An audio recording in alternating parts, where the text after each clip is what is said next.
नमस्कार दोस्तों, मैं advocate Vishnudhari Singh legal channel में आप सभी दर्शकों का स्वागत करता हूं। दोस्तों, आज हमारे वीडियो बनाने का टॉपिक है कि सुप्रीम कोर्ट का वह निर्देश जिसमें केस के जल्दी से जल्दी निपटारा करने के लिए ट्रायल कोर्ट को निर्देश दिया गया है। दोस्तों, जैसा कि आप जानते हैं, आजकल कोई भी सिविल कोर्ट में केस चलता है वो 10 साल, 20 साल, 50 साल चल जाता है। क्रिमिनल केस का भी जो केस है दोस्तों, वो भी 5 से 10 साल चल जाता है।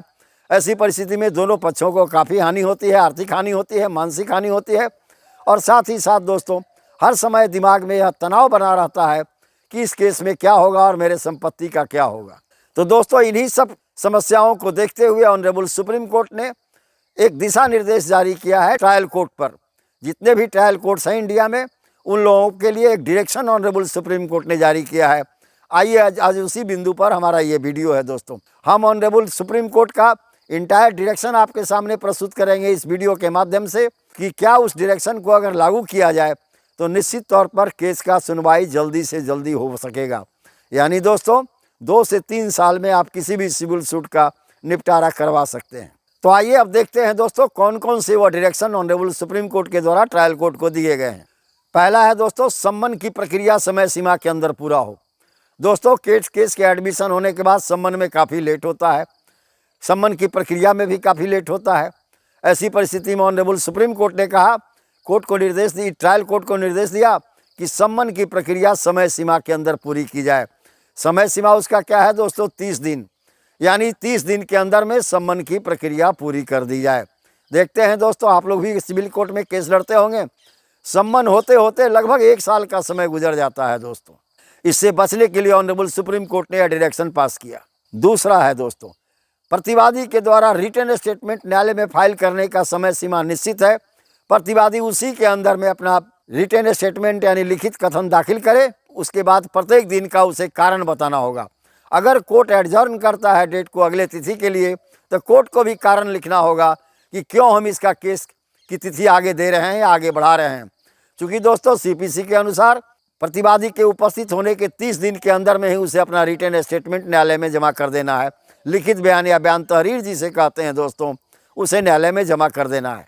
तीसरा डायरेक्शन दिया गया है ट्रायल कोर्ट को दोस्तों ऑनरेबल सुप्रीम कोर्ट के द्वारा, दोनों पक्षों के वकीलों को बुला ले और उनसे पूछे कि इस केस में किन किन बिंदुओं पर आप दोनों में सहमति है।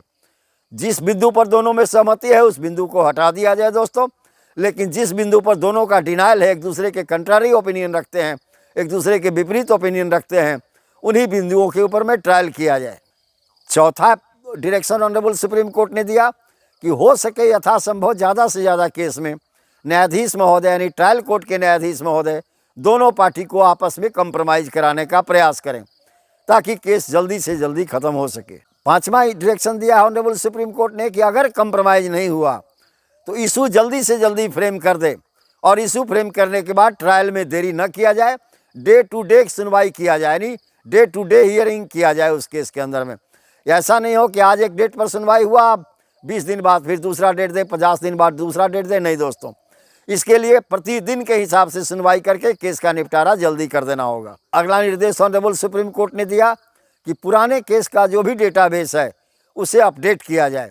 ये करने से होगा दोस्तों कि पुराना केस खोजने में किसी को परेशानी नहीं होगी। ऐसी परिस्थिति में जल्दी पुराना केस का डेटाबेस उपलब्ध हो जाने के बाद ट्रायल की प्रक्रिया में गति लाई जा सकती है।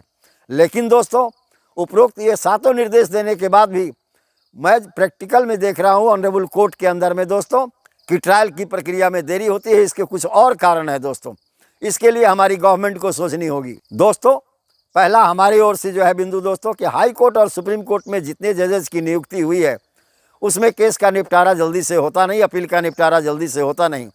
इसलिए हाई कोर्ट और सुप्रीम कोर्ट में जजों की संख्या बढ़ाई जाए। दोस्तों, हर एक कोर्ट में स्टाफ और कर्मचारी की काफ़ी कमी है दोस्तों। मैं इसे हाई कोर्ट में भी देख रहा हूं कि स्टाफ की काफ़ी कमी है दोस्तों, जजेस की काफ़ी कमी है।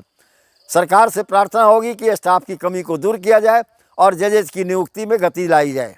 तीसरा है दोस्तों, पहले फास्ट ट्रैक कोर्ट होता था दोस्तों, फास्ट ट्रैक कोर्ट को सरकार के द्वारा बंद कर दिया गया है। फास्ट ट्रैक कोर्ट जब तक था मुकदमा की सुनवाई में तेज़ी होती थी।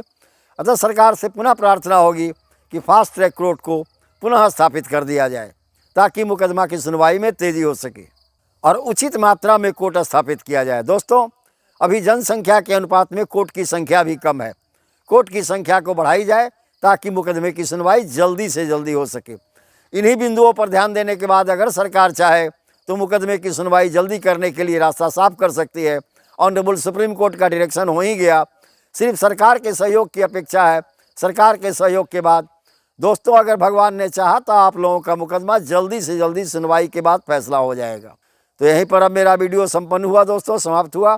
अगर मेरा यह वीडियो आपको पसंद आया तो आप इसे लाइक करें, सब्सक्राइब करें, अपने साथियों को शेयर करें। धन्यवाद।